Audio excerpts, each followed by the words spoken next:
আজকে শ্ৰীমদ ভাগবত গীতা পাঠ কৰাৰ জন্য ধন্যবাদ।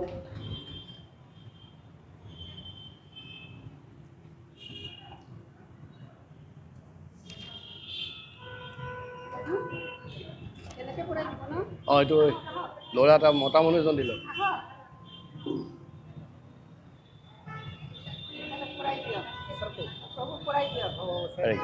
যায় যায় যায়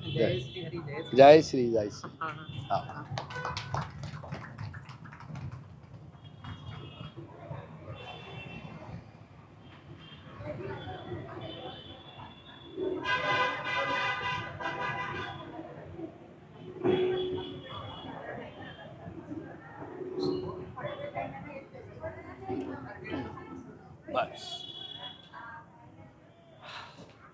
হৰে কৃষ্ণ সকলে শুনা পাইছে নহয়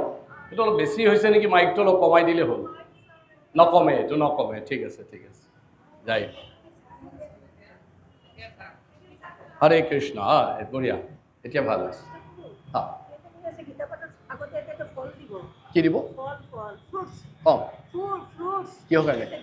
দিয়ক ৰাখি দিয়ক তো আজিৰ এটা খুব শুভ দিনত আমি সবেই গোট খাইছোঁ আপোনালোকে জানে আজি গোটেই বিশ্বত পৃথিৱীত কি উদযাপন হৈ আছে আন্তৰ্জাতিক নাৰী দিৱস গতিকে এই প্ৰাসংগিকতাত আমি আজি কথা ৰাখিব বিচাৰিছোঁ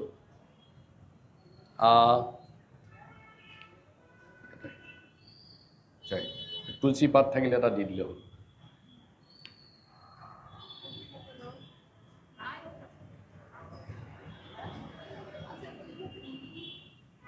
সমাজত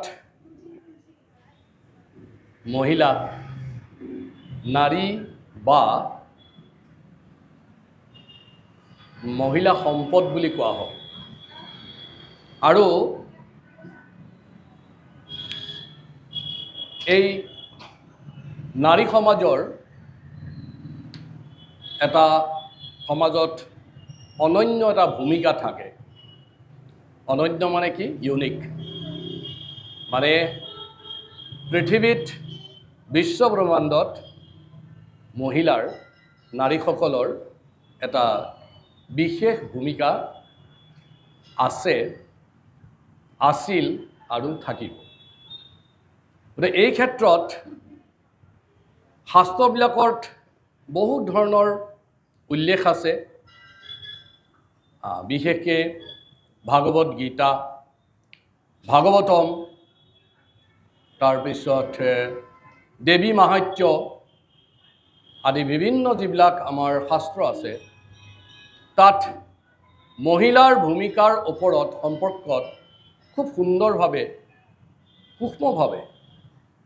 বিশদভাৱে এইবিলাকৰ বিৱৰণ দিয়া আছে আৰু তাত মহিলাসকলক দিব্য জাগতিক শক্তি যেটো ইংৰাজীত কয় ডিভাইন কসমিক এনাৰ্জি ইউনিভাৰ্সেল কসমিক এনাৰ্জিৰ প্ৰতিমূৰ্তি এম্বডিমেণ্ট বুলি কোৱা হৈছে যে তেওঁলোক কোন যে গোটেই বিশ্ব ব্ৰহ্মাণ্ডৰ যেটো দিব্য শক্তি এই শক্তিটোৰ কি প্ৰতীক আৰু এই শক্তিৰ ক্ষেত্ৰত আমি আজি যি ঠাইত বহি আছো এটো হৈছে সাৰ্বজনীন কালী মন্দিৰ আৰু মা কালী আপোনালোকে জানে যে তেওঁতকৈ আৰু অধিক শক্তি সম্পন্ন কোনো প্ৰতিনিধি নাই গতিকে এই অৰ্থত আজি আমাৰ এই স্থানটো বিশেষভাৱে তাৎপৰ্যপূৰ্ণ হৈছে অসমীয়া সকলে বুজি পায়নে Any difficulty with Assamese, English, Hindi, অসমীয়া বুজি পায় পাব মানে if you cannot speak also, if you understand that is enough. Okay. এতিয়া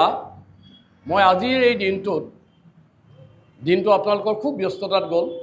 ৰাতিপুৱাৰ পৰা কিবা প্ৰগ্ৰাম চলি আছিল মোক শিক্ষা মাতাজীয়ে কৈছে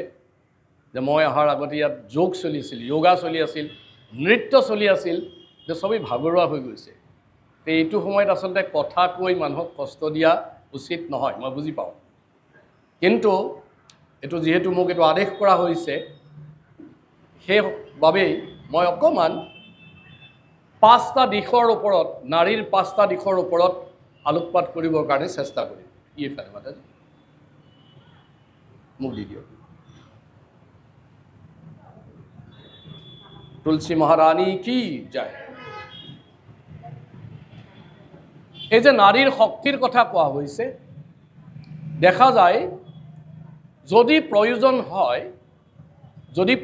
হয় তেতিয়াহ'লে হ'ব মাতাজি থাকক। যেতিয়া ন্যায় অন্যায় হ'ব, তেতিয়া ন্যায়ৰ বাবে বা যেতিয়া অধৰ্ম হ'ব তেতিয়া ধৰ্ম প্ৰতিষ্ঠাপন কৰিবৰ কাৰণে,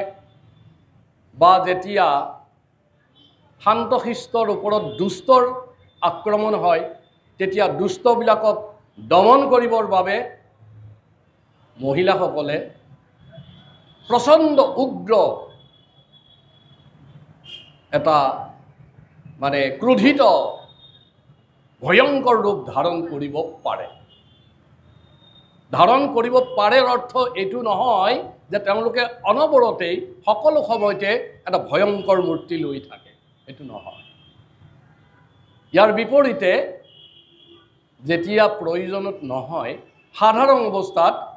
মহিলাসকল খুব দয়ালু হয়, সহনশীল হয়, কৃপালু হয়, কৰুণাময়ী হয় আৰু মাতৃৰ ৰূপত তেওঁলোকে এই বিশ্বব্ৰহ্মাণ্ডত বিৰাজ কৰি থাকে। কিন্তু যেতিয়াই দেখে যে দুষ্টৰ শিষ্টৰ ওপৰত আক্ৰমণ আৰম্ভ হৈছে, অন্যায় আৰম্ভ হৈছে, বা কেতিয়াবা কেতিয়াবা তেওঁলোকে অনুভৱ কৰে যে ধৰ্মটো অধৰ্মৰ ফালে গতি কৰিছে, তেতিয়া তেওঁলোকে যিটো ৰূপ ধাৰণ কৰে এই ৰূপটোক মা কালীয়ে প্ৰতিনিধিত্ব কৰে, চামুণ্ডা দেৱীয়ে প্ৰতিনিধিত্ব কৰে। সেইকাৰণে আমাৰ বহুত মহিলাই কেতিয়াবা কয়, মোৰ ৰণচণ্ডী মূৰ্তি দেখা নাই, মোৰ মা কালী ৰূপ দেখা নাই। মানে সেইদৰে ক'লেই মনত পেলাই দিয়া হয় যে মই কিমান ভয়ংকৰ ৰূপ ধাৰণ কৰিব পাৰোঁ। এই সংক্ৰান্তত এটা মই কাহিনী কওঁ, আপোনালোকে খুব মন দি শুনিব। এটা খুব মধুৰ কাহিনী আছে। এসময়ত দুজন অসুৰ ভাতৃ আছিল। কেইজন? দুজন। এজনৰ নাম আছিলে শম্ভ আৰু এজনৰ নাম আছিলে নিশম্ভ।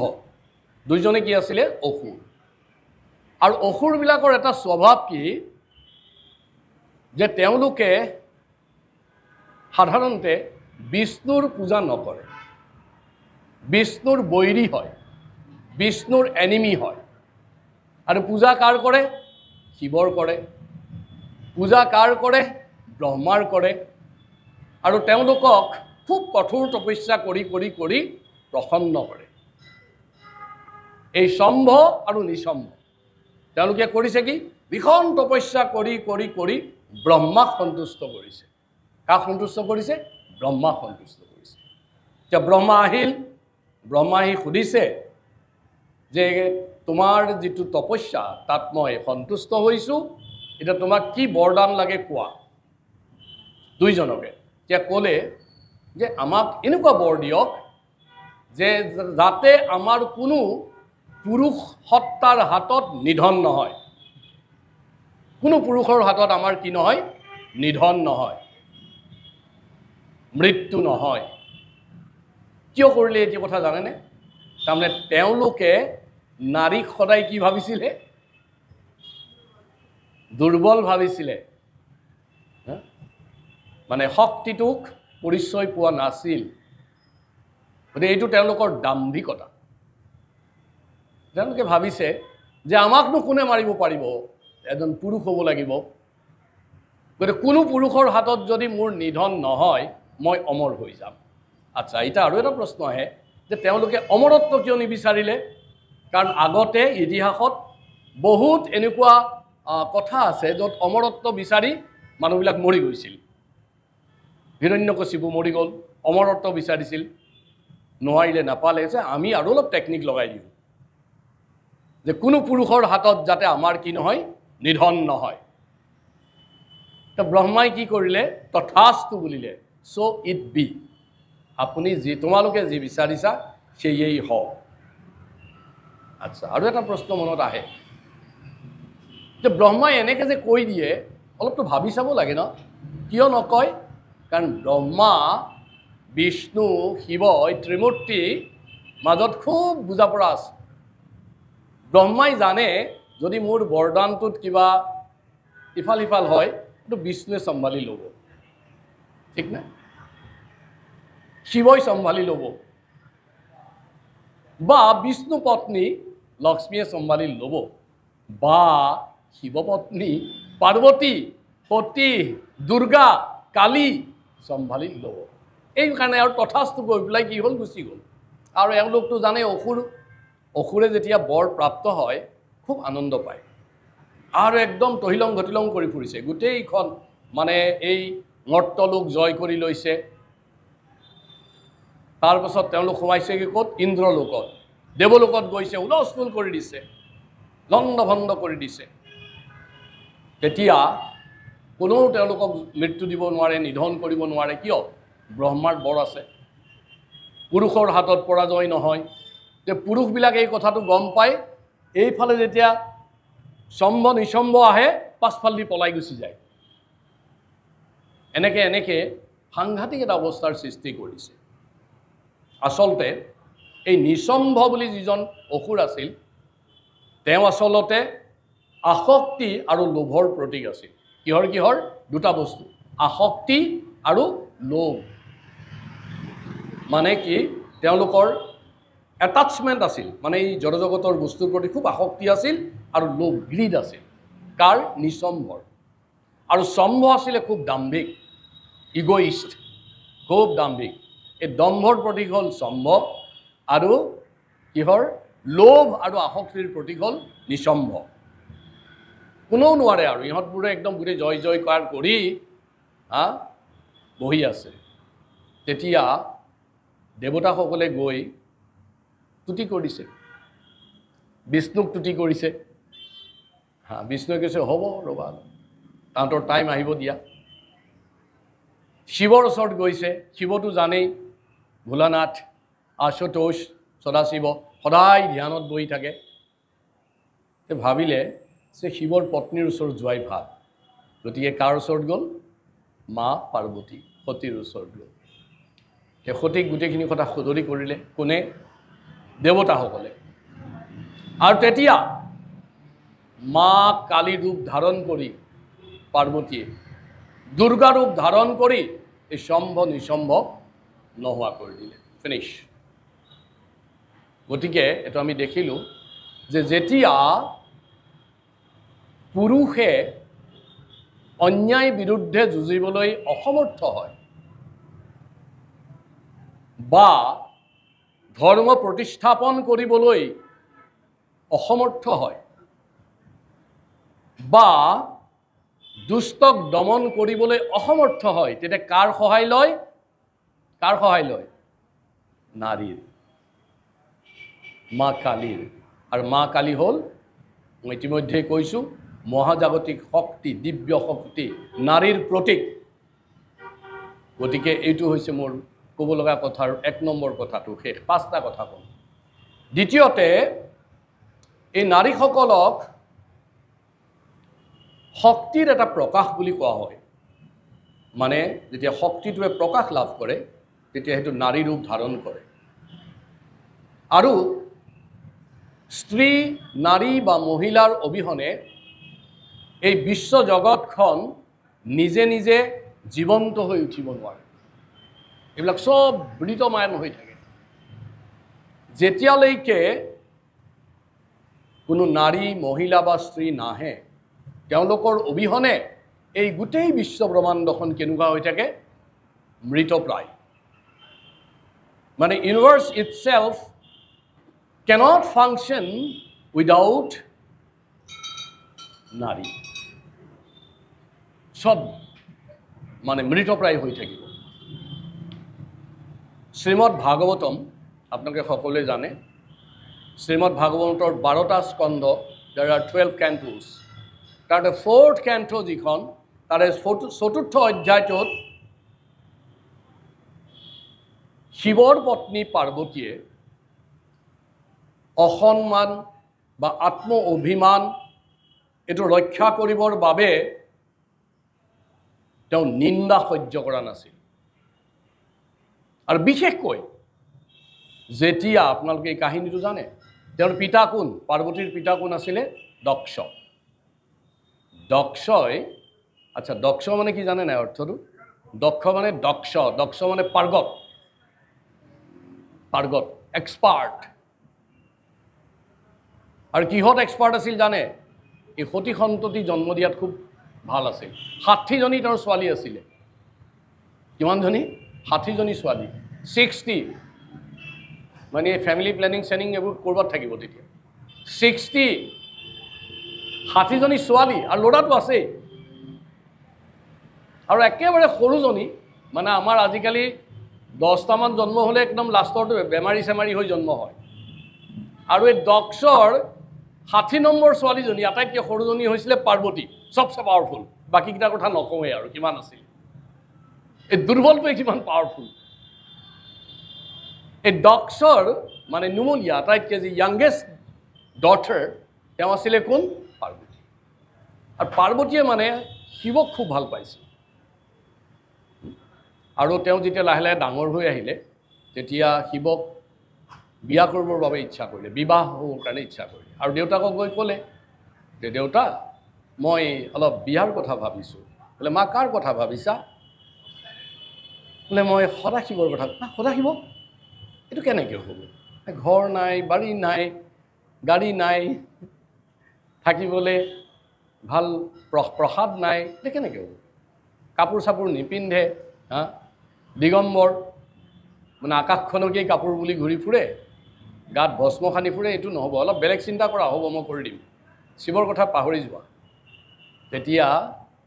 পাৰ্বতীয়ে কৈছে নহয় মোক শিৱৰ খুব ভাল লাগে তেওঁৰ মোৰ দেহাটোৰ কাৰণে মই বিবাহ কৰিব খোজা নাই তেওঁৰ কোৱালিটি গুণৰ কাৰণে যাই হওক শিৱৰ লগত পাৰ্বতীৰ বিয়াখন পাতি দিলে ককাক দক্ষই মানে পাৰ্বতীয়ে তেতিয়া দক্ষক নিমন্ত্ৰণ কৰিলে যে ককা দাদু তুমি আহিব লাগিব তুমি আহি এইটো ঠিক ঠাক কৰি দিলে হ'ব তেতিয়া দক্ষই আহি এইটো বিবাহ কৰি দিলে বিবাহ হৈ গ'ল আৰু মোৰ ভুল হৈছে দক্ষ নহয় ব্ৰহ্মা আহিছিলে ব্ৰহ্মা আহি পেলাই বিবাহটো কৰাই দিছিল তাৰপিছত যি নহওক যেতিয়া দক্ষৰ মনত সদায় এটা ভাৱ আছিল যে মোৰ ছোৱালীজনী মানে জোৱাইটো ঠিক নহ'ল দক্ষই মানে চান্স বিচাৰি আছে যে কেনেকৈ মই এওঁ অলপমান অপমান কৰোঁ এইবুলি এটা ডাঙৰ যজ্ঞ পাতিছে আৰু যজ্ঞৰ স্থলীত মানে এনেকৈ আপোনালোকৰ নিচিনাকৈ ডাঙৰ ডাঙৰ যিবিলাক ঋষিমুনি আছে চব বহি আছে আৰু তাতে দক্ষই উঠি পেলাই শিৱৰ নিন্দা কৰিব আৰম্ভ কৰিছে কাৰ নিন্দা কৰিছে শিৱৰ নিন্দা কৰিছে মা পাৰ্বতী তেওঁ মানে নিন্দা সহ্য কৰি সহনশীল নহয় নাৰী খুব সহ্য কৰিছে আৰু আপোনালোকে জানে যেতিয়া সহ্যৰ সীমা পাৰ হৈ যায় তেতিয়া মাতৃবিলাকে ৰণচণ্ডী মূৰ্তি ধাৰণ কৰে কিন্তু সতীৰ ক্ষেত্ৰত মানে পাৰ্বতীৰ ক্ষেত্ৰত ওলোটা হ'ল তেওঁ যিমানে সহ্য কৰি গৈ আছে মানে একদম পাহৰি গৈছে আৰু নিজক তেতিয়া তেওঁ কি কৰিছে যজ্ঞ চলি আছিল নহয় ডাঙৰ জুই চলি আছিল তাতে জাপ দি নোহোৱা হৈ গ'ল তেতিয়া বহুতে কয় যেটো পাৰ্বতী কালী ৰূপ ধাৰণ কৰি দক্ষকটো কাটি দিব পাৰিলেহেঁতেন কিয় কটা নাই নাৰী মানে বহুত দয়ালু তেওঁ খালি মনত এটা কথাই ভাবি আছে যে যিজন পিতৃয়ে দক্ষই মোৰ স্বামীক ইমান নিন্দা কৰিছে সেই দক্ষৰ যিটো দেহা সৃষ্টি কৰিছে এই দেহাটো মই নেৰাখো দেহাটো মানে কি শৰীৰটো কাৰ শৰীৰ পাৰ্বতীৰ শৰীৰটো কাৰ পৰা জন্ম হৈছে দক্ষ পিতৃৰ পৰা হৈছে সেই শৰীৰটোৰ প্ৰতি তেওঁৰ ঘৃণা হৈছে যেটো দক্ষৰ শৰীৰ মই নাৰাখোঁ এই শৰীৰটো কি কৰিছে জাহ দিছে গতিকে এই যে তেওঁৰ স্বামীৰ প্ৰতি যেটো আনুগত্য পিতৃৰ প্ৰতি ভক্তি ভাৱ এটো লক্ষণীয় এটো নাৰীৰ থাকে এটো যদি পাৰ্বতীৰ ঠাইত এজন পুৰুষ হ'লহেঁতেন দক্ষক পাৰ্বতীৰ সমান যদি শক্তি থাকিলেহেঁতেন দক্ষক একদম শেষ কৰি দিলেহেঁতেন গতিকে আমি এটো নাৰীৰ দ্বিতীয় এটা গুণ দেখা পাইছোঁ গতিকে ইয়াৰ পাছত আৰু এটা কথা ক'ম যে আমাৰ যিমান শাস্ত্ৰ আছে যুগ আছে কিছুমান যেনে মহাভাৰতৰ এটা যুগ ৰামায়ণৰ এটা যুগ হয় আপোনালোকে জানে ত্ৰেতা যুগত ৰামক লৈ যেটো যুগ হৈছিল হেতু কি ৰামায়ণ ত্ৰেতা যুগ ৰামৰ লগত যেটো যুগ তাৰ পাছত আহিলে কোন মৰ্যাদা পুৰুষোত্তম কৃষ্ণ ৰাম হৈ আহিলে তাৰ পাছত আকৌ দাপৰ যুগত শ্ৰীকৃষ্ণ ভগৱান হৈ আহিছে তেতিয়া এটা যুগ সূচনা হৈছে দাপৰ যুগ এটো মহাভাৰতৰ যুগ বুলি কয় এই যে ৰামায়ণ মহাভাৰত পুৰাণ ইতিহাস এইবোৰ যদি ভালকৈ আপোনালোকে মানে অধ্যয়ন কৰে তেতিয়া দেখিব যে মানুহৰ যেটো সভ্যতা হিউম্যান সিভিলাইজেশন তাত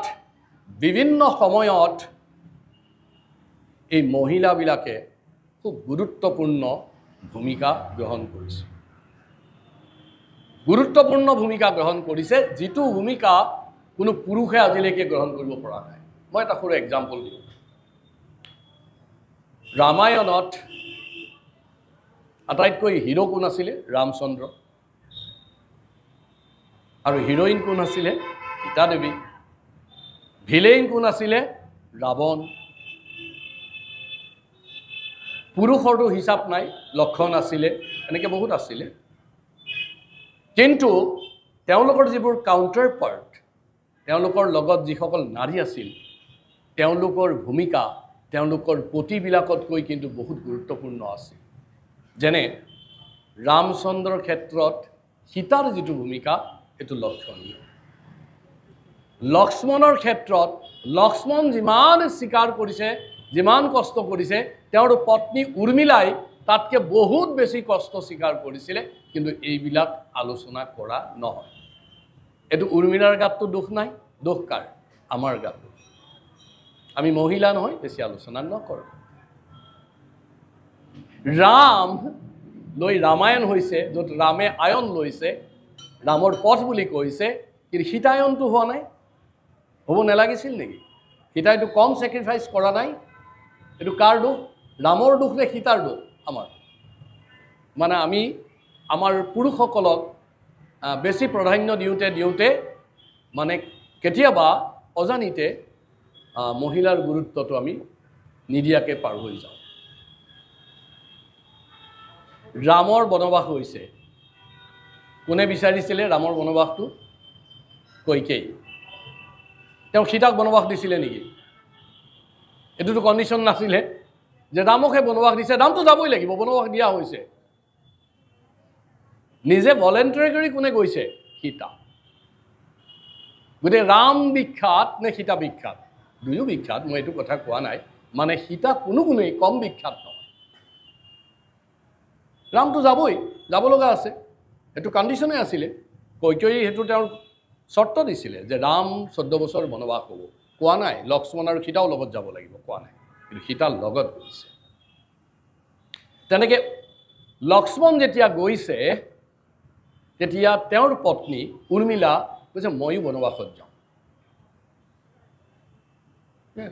বাইদেউ গৈছে সীতা গৈছে তে মই কিয় নাযাম তেতিয়া লক্ষ্মণে কৈছে যে তুমি যদি গুচি যোৱা এই দশৰথ আৰু আমাৰ মাহঁতক কোনে চাব তো তুমি ঘৰত থাকিব লাগিব কথা মানি লৈছে ঘৰত আছে 14 বছৰ লক্ষ্মণ বনবাসত আছে স্বামীৰ লগত পত্নী যাব বিচাৰিছে পত্নীক স্বামীয়ে বাধা দিছে পত্নীয়ে মানি লৈছে সহ্য কৰিছে সহন কৰিছে আৰু তেওঁলোকৰ পহুৰ শাহুৰক সেৱা কৰি কৰি গোটেই জীৱন দি দিছে এতিয়া উৰ্মিলাওটো কম বিখ্যাত নহয় ইয়াৰ পাছত ভৰত আহক ৰামৰ কেইজন ভাই ককাই 4 জন ৰাম লক্ষ্মণ ভৰত শত্ৰুঘ্ন ভৰতৰ পত্নীৰ নাম আছিলে মাণ্ডৱী। আৰু আপোনালোকে এটা কথা জানিব, এই ৰামচন্দ্ৰ, লক্ষ্মণ, ভৰত আৰু শত্ৰুঘ্নৰ সব পত্নীবিলাক, ৱাইফছবিলাক ছিষ্টাৰ্ছ অৰ কাজিনছ, একে ঘৰৰ পৰা বিয়া কৰাইছে চব, ঠিক না? ৰামৰ পত্নী সীতা, লক্ষ্মণৰ পত্নী উৰ্মিলা, সীতা আৰু Urmila sisters, same mother same father. আৰু জনকৰ ভায়েকৰ ছোৱালী হৈছে মাণ্ডৱী। আৰু মাণ্ডৱীক কোনে বিয়া কৰাইছে? মাণ্ডৱীক বিয়া কৰালে ভৰতে। ভৰতৰ কি হ'ল? মনত দুখ হ'ল, আপোনালোকে জানে। ভৰতে গৈ ৰামৰ ওচৰত গ'ল, ৰামৰ খৰম মূৰত লৈ আহিছে আৰু সিংহাসনত বহাই, যিটো পেলেচিয়েল বিল্ডিং তাত নাথাকে, বহুত দূৰত থাকে, এটা মাটিত গাঁত খান্দি লৈছে। কিয় গাঁত খান্দিছিল জানে? ভৰতে ভাবিছিলে যে ৰামে মাটিত শুই আছে, তো মই যদি বিচনাত শুওঁ, ৰামতকৈ ওপৰত কিয় শুম? ইমান মানে ভাতৃ প্ৰেম, ৰামতকৈ মই তলত শুব লাগিব। যদি মাটিত শুই যাওঁ একেলগে থাকিম। গাঁত এটা খান্দি গাঁতৰ তলত শুই থাকে সদায়। ভৰত পত্নী মাণ্ডৱীয়ে ক'লে যে তোমাৰ লগত মই মাটিত শুম, তলত গাঁতত শুম। ভৰতে ক'লে না, তুমি হ'লা নাৰী, তুমি কষ্ট পাবা তাত, তুমি মোৰ দেউতা মাৰ সেৱা কৰিবৰ কাৰণে প্ৰসাদত থকা। মাণ্ডৱী চাব, ভৰতক চবেই চিনি পায়, মাণ্ডৱীক বহুতে চিনিয়ে নাপায়। এইটো যদি কুইজ কুৱেশ্যন কৰোঁ, আই এম প্ৰেটি চিয়'ৰ যে খুব কম মানুহে মাণ্ডৱীক চিনি পাব নাকি? ভৰতটো কৈ দিব, ৰাম, লক্ষ্মণ, ভৰত, শত্ৰুঘ্ন একদম মুখত থাকে, কিন্তু সীতা, উৰ্মিলা, মাণ্ডৱী, সুতকৃতি মানে শত্ৰুঘ্নৰ ঘৈণীয়েক, এইবিলাক নাম নাজানে। এই মাণ্ডৱীৰ এটা কাহিনী কওঁ, আপোনালোকে শুনি ভাল পাব। নাৰীৰে কিমান মানে সহ্য কৰিব পাৰে, কিমান ভক্তি কৰিব পাৰে। যেতিয়া চববিলাক শুই যায়, মাণ্ডৱীয়ে প্ৰাসাদৰ মানে সেইবিলাক পেলেচিয়েল বিল্ডিংবিলাকো বহুত ওখ থাকেতো, ওপৰত ছাটত যায়। চব শুই যোৱাৰ পাছত কাকো ডিষ্টাৰ্ব নকৰে, মনে মনে ছাটত যায় আৰু ৰাতি আহি শুই থাকে। এদিন ৰাতি দশৰথৰ মানে পত্নীয়ে দেখা পালে যে আমাৰ বোৱাৰী বৌমা সদায় ওপৰত যায় আৰু কি কৰি থাকে, সন্দেহ হ'ল। ৰাতি ৰাতি চব খোৱাৰ পাছত মহিলাৰ ওপৰত সন্দেহটো চবৰে বেছি দেই, বৰ দিগদাৰ। সেইকাৰণে মহিলা ওপৰত কিয় যায়, কি কৰে বা? পুৰুষ গ'লে কোনো চিন্তা নাই, মহিলা গ'লে চবৰ চকু ডাঙৰ হৈ যায়, মানে আগে পাছে চবফালে চকু হৈ যায়, একদম মানে CCTV কেমেৰা লগাই দিয়ে। চাব গ'ল যে কি কৰি আছে, মনে মনে চাইছে যে গোটেই ৰাতি তাত আছে আৰু ৰাতিপুৱা সময়ত আহি বিচনাত শুই আছে। যেতিয়া মানে শাশুড়ীয়ে সুধিলে, শাহুমাই সুধিলে, তুমি কালি ৰাতি তাত কি কৰি আছিলা? আৰু মই এদিন নহয়, মই বহুত দিন দেখিছোঁ, মানে চাৰ্জ কৰিছে। আৰু এই যে বৌ আৰু শহুবিলাকৰ মাজত লাগি থাকেতো এইবিলাক, কি হৈছে মই চব গম পাই গৈছোঁ, তাত গৈ কাক চাই থাকা? বোলে মা, এইটোতো মই এদিন কৰা নাই, আজি কিমান বছৰ হ'ল সদায় যাওঁ ওপৰত। কিয় যোৱা? বোলে মই ওপৰৰ পৰা মোৰ স্বামীৰ যিটো শিবিৰ য'ত থাকে, গাঁত এটা খান্দি শুই আছে নহয়, মই চাই থাকোঁ। তেওঁৰ যেতিয়া মানে চাকি জ্বলাইতো ৰাতি, চাকিটো নুমাই যায়, তেতিয়াহে মই আহি শুওঁ। কিবা কাৰণে যদি চাকিটো জ্বলি আছে, মানে মোৰ স্বামী জাগ্ৰত আছে, মই নুশুওঁ। চাওক নাৰী কিমান মহান। গৈ যেতিয়া চাকিটো নুমাই যায়, তেতিয়া আহি মই শুই থাকোঁ। বোলে কালি ৰাতিটো তোমাৰ 12টা বজালৈকে তুমি অহা নাই? বোলে মোৰ 12টা বজালৈকে ভৰত, মোৰ মানে স্বামী তাত জাগ্ৰত আছিল। এওঁ ভাবিলে এইটো মিছা কথা, গৈ ভৰতৰ তাত দূত পঠাই দিছে, খবৰ লৈছে যে কালি ৰাতি কেইটাত শুইছিলা তুমি ভৰত? ভৰতে খবৰ দিছে যে মই ৰাতি 12টাত শুইছোঁ। এইটো হৈছে মাণ্ডৱীৰ প্ৰতি ভক্তি। মই নাজানো কিমান পুৰুষৰ পত্নীৰ প্ৰতি ইমানখিনি ভাৱ থাকিব পাৰে। এইটো হৈছে নাৰী শক্তি মহান। বহুত কাহিনী আছে, এইবিলাক কৈ থাকিলে আৰু শেষ নাই। যে চতুৰ্থ কথাটো কওঁ, মই 5টা কথা কৈ সামৰি দিম। চতুৰ্থ কথাটো হ'ল যে আধ্যাত্মিক জ্ঞান অৰ্জন কৰিবৰ কাৰণে, আধ্যাত্মিক অনুশীলন কৰিবৰ কাৰণে বা আধ্যাত্মিক চৰ্চা কৰিবৰ কাৰণে বা আধ্যাত্মিক দিশত কিমান আগুৱাই যাব লাগিব, এই কথাটো মনত ৰাখি আমাৰ শাস্ত্ৰত বহুত নাৰীয়ে সমাজৰ যিটো বান্ধোন, সেইটো অস্বীকাৰ কৰি তেওঁলোকে ডাঙৰ ডাঙৰ সন্যাসী হৈ গৈছে সাধাৰণ মানুহৰ কথা কোৱাই নাই যেনেকৈ ৰাজপুত এখন ডাঙৰ ৰাজ্য তাৰ ৰাজকন্যা আছিলে মীৰাবাই ৰাজপুতৰ ৰাজকন্যা কোন মীৰাবাই ৰজাৰ ছোৱালী এইটো 1500 শতিকাৰ কথা আৰু মীৰাবাই পেলেচিয়েল বিল্ডিঙত থাকে এনেকুৱা জেগাত নবহি তলত ডানলপ থাকিব দুটাই সাইডত বিচি থাকিব হা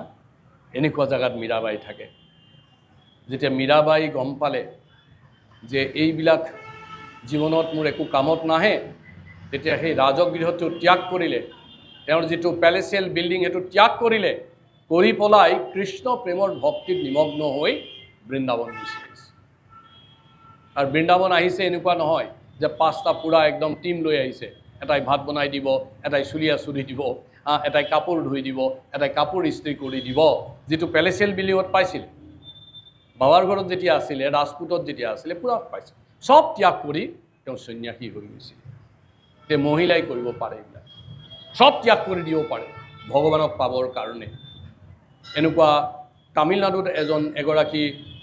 আন্দাল বুলি এগৰাকী মহিলা আছিলে আৰু তেওঁ মানে বিষ্ণুক সংগী হিচাপে পাবৰ কাৰণে তেওঁ সব কথা বাদ দি একমাত্ৰ মানে দক্ষিণত আলোৱাৰ বুলি এটা গোষ্ঠী আছে আপোনালোকে জানিব আলোৱাৰ এইবিলাক মানে বিষ্ণু ভক্ত আলোৱাৰ বুলি কয় একমাত্ৰ মহিলা সন্যাসী আন্দাল সব ত্যাগ কৰিছে কৰি সন্যাসী হৈ গৈছে গতিকে এনেকুৱা আমাৰ শাস্ত্ৰত বহুতবিলাক আমি কাহিনী দেখিবলৈ পাওঁ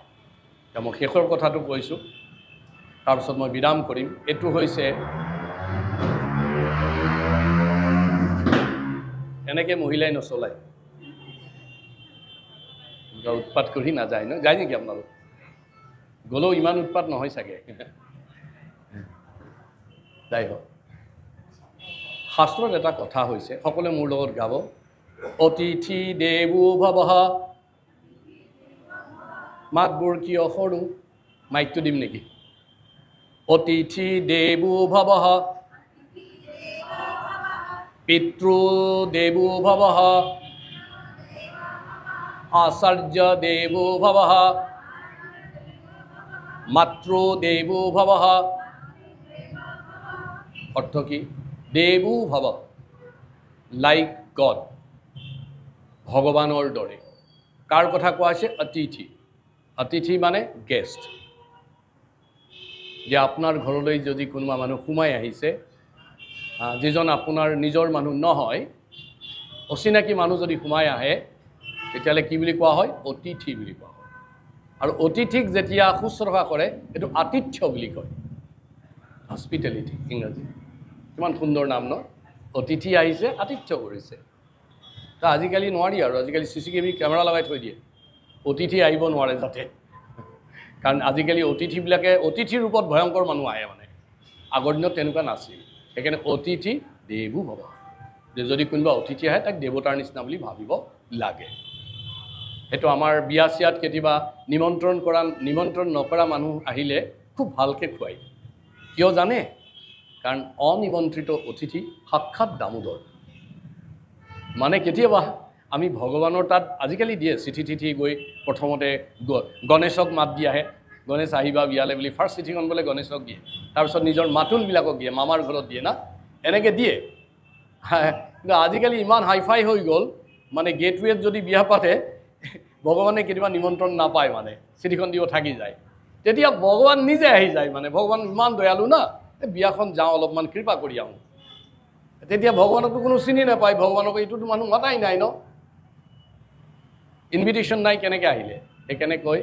অনিমন্ত্ৰিত অতিথি সাক্ষাৎ দামোদৰ তেওঁ খুব ভালকৈ আতিথ্য কৰিব লাগে নাজানো আজিকালি নিয়ম বেলেগ হৈ গ'ল আজিকালি গাৰ্ড থাকে পুলিচ থাকে অতিথিক পিটি পেলাই উলিয়াই দিব ভগৱান আজিকালি মাখি হৈ পেলাই সোমাই আহে সেইকাৰণে মানুহ হৈ নাহে আৰু ভগৱান দেখিছে বিৰাট টাইট ছিকিউৰিটি মানে একদম CCTV কেমেৰা আছে ভগৱানে কি হ'ব পৰুৱা হৈ পেলাই সোমাই আহি পেলাই কৃপা দি থৈ যায় ভগৱান দিয়ে কিন্তু কৃপা অতিথি দেৱো ভৱঃ তাৰপাছত কোৱা হৈছে পিতৃ দেৱো ভৱঃ পিতা মানে নিজৰ দেউতাক নিজৰ ককাক দাদু নানী নানা এই সকলোবিলাক দেৱতা তুল্য আচাৰ্য দেৱো ভৱ আচাৰ্য মানে কোন আচাৰ্য মানে হ'ল ইংৰাজীত টিচাৰ বুলি কয় কিন্তু আচলতে সংস্কৃতত আচাৰ্য মানে গুৰু আৰু গুৰু নহয় আচাৰ্য মানে আচাৰ্যই মানে যি আচৰণৰ দ্বাৰা শিকায় গুৰুৱে শাসনৰ দ্বাৰা শিকায় সেইকাৰণে গুৰুৰ লগত শিষ্য থাকে গুৰুৱে শিষ্যক শাসন কৰে শিষ্য শব্দটো তাৰ পৰা আহিছে যি শাসন মানে সি শিষ্য যি শাসন কৰে সি গুৰু আৰু আচাৰ্য মানে কি যিজনে নিজে আচৰণ কৰি শিকায় মানে একো শাসন নকৰে তেওঁ যেনেকৈ চলে এইখিনি মানুহে লক্ষ্য কৰি থাকে বুজা নাই যে এইবিলাক বস্তু নাখায় কাকো নকয় তুমি এইটো নাখাবা এইটো নকৰিবা এই নকৰিবা নকৰিবা একো নকয় নিজে নাখায় আৰু তেনেকুৱা আচৰণ বহুতৰ ভাল লাগি তেওঁৰ লগত থাকে আচাৰ্যৰ লগত থাকিবলৈ আৰম্ভ কৰে আচাৰ্যবিলাক দেৱতাৰ নিচিনা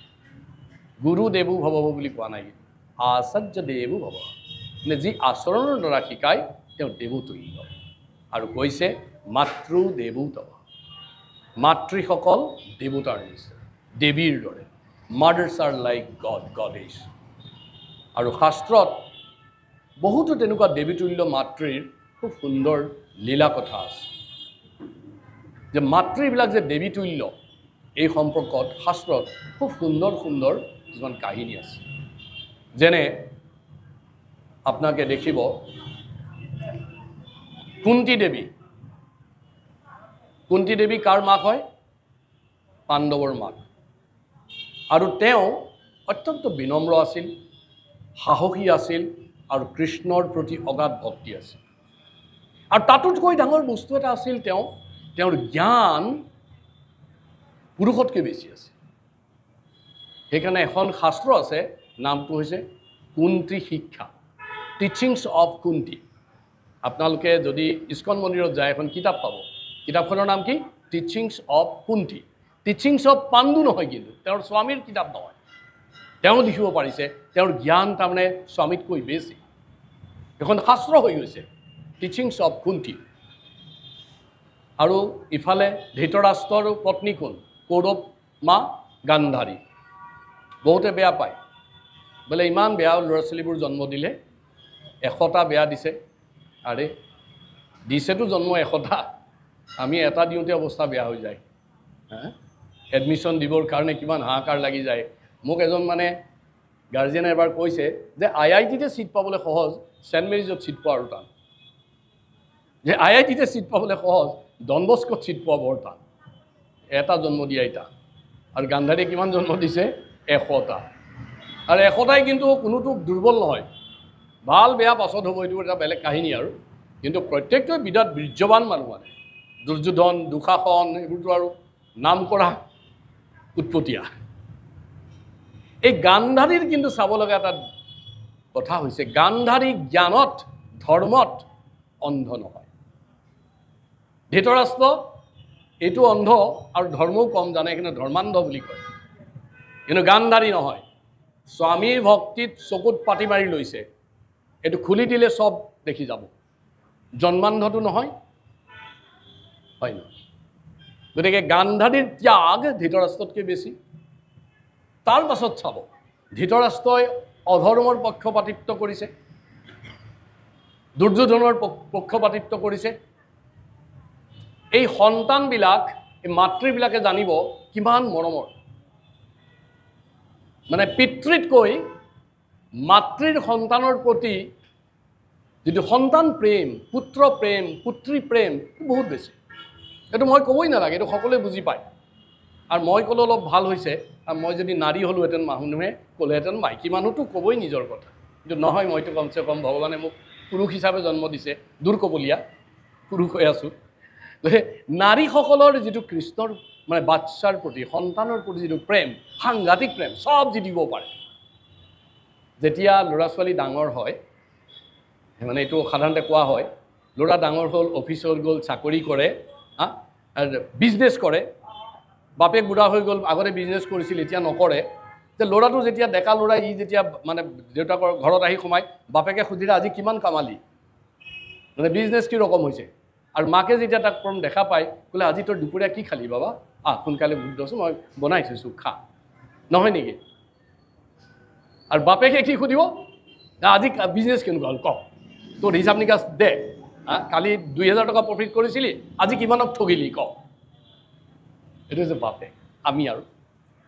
মাকে কি সুধিব ইছ ৰাম তোৰ মুখখন একদম শুকাই গৈছে দিনত খোৱাই নাই ন এইবিলাক দেউতাৰ লগত কথা বাদ দে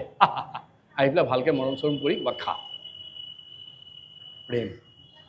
কাৰ প্ৰেম মাতৃপ্ৰেম মই এইটো কথা কোৱা নাই যে পুৰুষসকলে প্ৰেম নকৰে কৰে তাৰ ষ্টেণ্ডাৰ্ডটো অলপ বেলেগ হয় মানে আৰু মাতৃটো সদায় কোমল হয় এই কোমল মাতৃ গান্ধাৰীয়ে দুৰ্যোধন আহিছে মাকৰ ওচৰলৈ দুৰ্যোধন বৰ দুষ্ট আছিলতো বৰ ট্ৰিকি আছিল মানে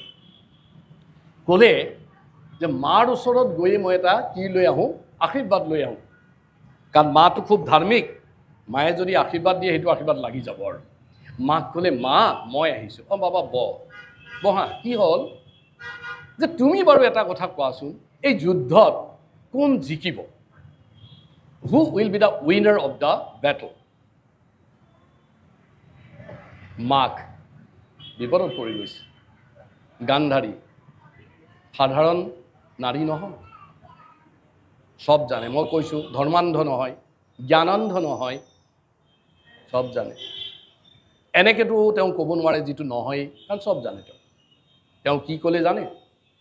যথা ধৰ্ম তথা জয় বাবা য'তেই ধৰ্ম থাকিব তাতেই জয় হ'ব মানে মই কৈছোঁ এইটো কথা যে কিমান ডিপ্ল'মেটিক এটা এনচাৰ এজন পুৰুষে দিব নোৱাৰে পুৰুষে ধৃতৰাষ্ট্ৰই কি কৈছে তোৰেই জয় হ'ব জয়টো নহ'ল ন আৰু মাতৃয়ে সেইটো কথা কোৱা নাই মাতৃয়ে কৈছে যথা ধৰ্ম তথা জয় য'তেই ধৰ্ম থাকিব তাতেই কি হ'ব জয় হ'ব দুৰ্যোধনে একো বুজি পোৱা নাই দুৰ্যোধনে সুধিছে মোৰ জয় হ'বতো হ'ব যদি তুমি ধৰ্মত থাকা এই গুচি গ'ল ই ধৰ্ম একো বুজি পোৱা নাই ই যি কৰি আছে এইটোৱেই ধৰ্ম বুলি ভাবে তাৰ দাৰুণ পৰাজয় হ'ল যাই হওক মই মানে ক'ব গৈ আছোঁ যে প্ৰত্যেকজনী মহিলাৰ তেওঁলোকৰ পুৰুষতকৈ কিমান বেছি তেওঁলোকৰ অৱদান কিমান জ্ঞানী আচলতে গান্ধাৰীৰ জ্ঞানখিনি যদি ধৃতৰাষ্ট্ৰৰ থাকিলেহেঁতেন তেতিয়াহ'লে কুৰুক্ষেত্ৰৰ যুদ্ধখনেই নহয় ভেৰি চিম্পল এজ ডেট নহয় নেকি আচলতে দুৰ্যোধন হ'ব ধৃতৰাষ্ট্ৰ হ'ব লাগিছিলে মাইকী মানুহ মানে ঘৰত বহি থাকিব লাগিছিলে আৰু চলাব লাগিছিলে গান্ধাৰীয়ে যুদ্ধ একো নহ'লহেঁতেন চব ঠিক কৰি দিলেহেঁতেন নহয় আপোনালোকে ঘৰে ঘৰত গৈ উৎপাত নকৰিব দেই যে আজি ক্লাছত শুনি আহিছোঁ আমিহে জয় মই গতিকে আপুনি আৰু একো কথা নক'ব এতিয়াৰ মই ক'ম সেইটো ঠিক নহয় এইবিলাক নকৰিব তাৰপাছত ৰামায়ণত দশৰথ তেওঁৰ পত্নী কোন কৌশল্যা কৈকেয়ী সুমিত্ৰা যে এইবিলাকৰ যে দশৰথতকৈও বেছি অৱদান আছে দশৰথে তেওঁৰ পত্নী কৈকেয়ীক কিবা এটা বৰ দিলে কৈকেয়ীয়ে অলপ ভুল কৰি নাৰী কিন্তু ভুল কৰিব পাৰে বহুতে ক'ব পাৰে যে নাৰীৰ কি ভুল নহয় নেকি নাৰী মানুহ নহয় নেকি মানুহ মাত্ৰেই ভুলটো হ'বই কৈকেয়ীয়ে অলপ ভুল কৰিলে মানে সেইটো বৰ বিচাৰিব নালাগিছিলে কৰি ল'লে এই বেলেগৰ মন্ত্ৰণা এই পুঁজি মন্থৰাৰ বুদ্ধিত মানে সংগদোষ হ'ল এইবিলাক কথা বেলেগ আৰু কিন্তু চাব কৈকেয়ীয়ে যেতিয়া বনবাসত পঠাই দিলে ৰামক তেওঁ মনত খুব দুখ পালে যেটো মোৰ ভুল হৈ গ'ল আৰু প্ৰায়শ্চিত্তটো কৰিছে গোটেই 14 বছৰ নিজে তপস্যা কৰি আছে মানে কোনো পুৰুষ মানুহে নিজৰ ভুল এনেকৈ স্বীকাৰ কৰি নলয় কৈকেয়ীয়ে কিন্তু স্বীকাৰ কৰি লৈছে আৰু কৌশল্যাৰ কথাটো নকওঁৱেই ৰাম মাতৃ কিমান কষ্ট সহ্য কৰিছিলে এনেকৈ ৰামায়ণত সীতাই ৰামতকৈ কিমান বেছি কষ্ট সহ্য কৰি লৈছিলে দুটা ল'ৰা লৱ আৰু কুশ সিহঁতক ডাঙৰ কৰিছে আজিকালিৰ মাতৃ হোৱা হ'লে বেলেগকৈ ক'লেহেঁতেন যে এই যে দুষ্ট দেউতাটোৰ কথা পাহৰি যা মোক ইমান কষ্ট দিছে তেওঁ কি কৰিছে লৱ কুশক বীৰ হ'ব কৈছে বীৰৰ দৰে হ'বা জ্ঞানী হ'বা সাহসী হ'বা নিৰ্ভীক হ'বা আৰু তাতোতকৈ ডাঙৰ কথা কৈছিলে যে তোমালোক দুয়ো ৰামৰ প্ৰতি অগাধ ভক্ত হোৱা অগাধ ভক্ত হ'ব কৈছিল যে please be the pure devotee of Ram যে এই নাৰীৰ যিটো মহানতা এই সম্পৰ্কে তেনেকৈ ভাগৱতমতো বহুত কাহিনী আছে এইবিলাক কৈ থাকিলে ৰাতিপুৱাই যাব তো মই ইয়াতে বিৰাম কৰোঁ গতিকে আজিৰ এই যিটো দিন ইণ্টাৰনেশ্যনেল ৱমেন্স ডে এইটো ইংৰাজীতকৈ মানে হিন্দী অসমীয়া সংস্কৃতত শুনিবলৈ বেছি ভাল আন্তৰ্জাতিক নাৰী দিৱস দিৱস মানে কি জানে দিৱস মানে দিন মানে কি জানে যেতিয়া সূৰ্য ওলাই থাকে আচলতে আমি ক'ব লাগে এতিয়া কি চলি আছে আন্তৰ্জাতিক নাৰী ৰাতি নহয় মানে যেতিয়া য'ত নাৰী থাকে তাত সদায় দিন হৈ থাকে এইকাৰণে দিৱস শব্দটো ব্যৱহাৰ কৰা হয় দিৱসৰ উল্টাটো হৈছে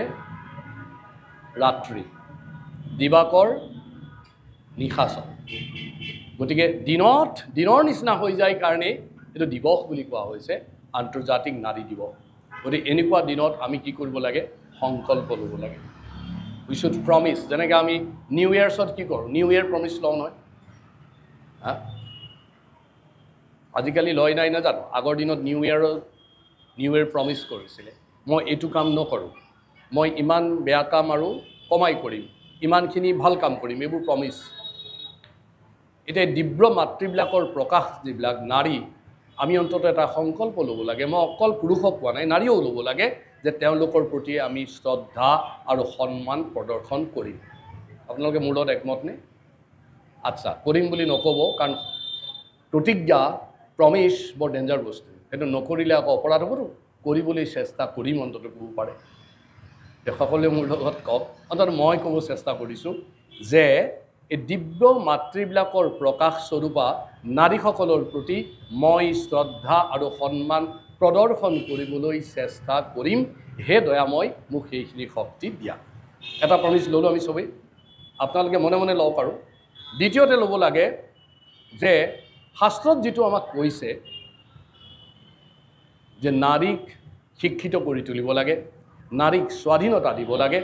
নাৰীক আধ্যাত্মিক উন্নতিত সহায় কৰিব লাগে আৰু মই এই সহায়ত হাত আগবঢ়াম ভয় খাব লগা একো নাই টকা পইচাৰ কোনো খৰচাই নাই খালি মনটো দৌলে হ'ল যে মই নাৰীৰ শিক্ষা হা এইবোৰ বাছৰ পাছফালে লিখি থ'লে কি হ'ব হা ছোৱালী বচাওক ছোৱালী পঢ়াওক যিটোৱে লিখি থাকে সিয়ে ছোৱালীক নপঢ়ায় যিজনে সেই নীতিটো দিছে তেওঁই নেমানে আমি অন্ততঃ সৰু মানুহ আমি অন্ততঃ এইটো কৰিব পাৰোঁ যে আমি নাৰীৰ যিটো শিক্ষা সেই প্ৰতি আমি কিছু চকু ৰাখিম তেওঁলোকৰ স্বাধীনতাক আমি উলংঘন নকৰিম আৰু তেওঁলোকে আধ্যাত্মিক দিশত যেতিয়া যাব খোজে আমি সেইটোত সহায় কৰিম বহুতৰ মই মানে ইস্কনৰ লগত আজি বহু বছৰ ধৰি জড়িত বহুত মাতাজীবিলাকৰ মোৰ মানে সেৱাটো হৈছে মাতাজী সেৱা ইহঁতি জানে মই আজি 22-25 বছৰ খালি মাতাজীবিলাকক সেৱা দিওঁ বহুত মাতাজীয়ে মোক আহি কয় প্ৰভু মানে খুব মন যায় আহিবৰ কাৰণে কিয় নাহে তেতিয়াহ'লে নাই এওঁ খুব বেয়া পায় এই এওঁবোৰ বৰ গণ্ডগোলীয়া মানে নিজেতো নকৰেই কোনোবা গ'লেও দিগদাৰী কৰে গতিকে আমি অন্ততঃ যদি এটা সংকল্প লওঁ যে যি অন্ততঃ যাব খুজিছে তাক আমি কি কৰিম যোৱাত সহায় কৰিম যাব দিম আৰু এইটো আকৌ ভাল নহয় মন্দিৰত যাম বুলি কৈ বেলেগ জেগাত গৈ পেলাই হুলস্থুল কৰিলে তাক কিন্তু মই বাধা দিম অন্ততঃ যি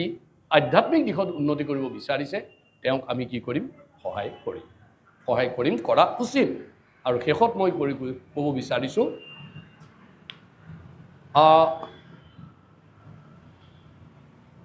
নাৰীৰ প্ৰতি যদি কোনোবাই অন্যায় কৰে তাৰ প্ৰতি মই সৰব হ'ম মানে কি যদি নাৰীসকলক কোনোবাই অন্যায় কৰিব যায় তাত মই মাত দিম সৰব হ'ম মানে মই মুখ খুলিম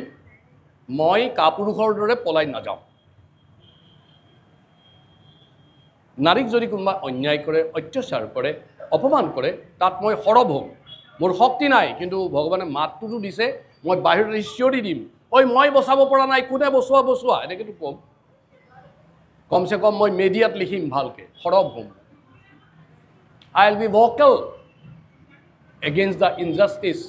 for women যে মহিলাসকলক কোনোবা অপমান কৰিলে আৰু সেইকাৰণে কোৱা হৈছে যিখন সমাজত নাৰীক সন্মান কৰা হয়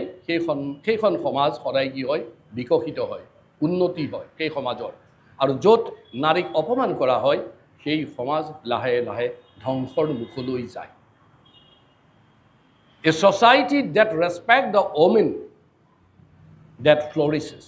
মানে একদম বাঢ়ি বাঢ়ি গৈ থাকিব and one that degrade women collapse মানে এই যে ভূমিকম্পত ঘৰ খহি পৰে সমাজ খহি পৰে কাৰণ মহিলাৰ যেতিয়া ভয়ংকৰ ৰূপ ধাৰণ কৰে ভূমিকম্প হয় আৰু ভূমিকম্প হ'লে জানিব আৰু ঘৰ চৰ সব থলকে ধ্বংস হৈ যাব হৰে কৃষ্ণ গতিকে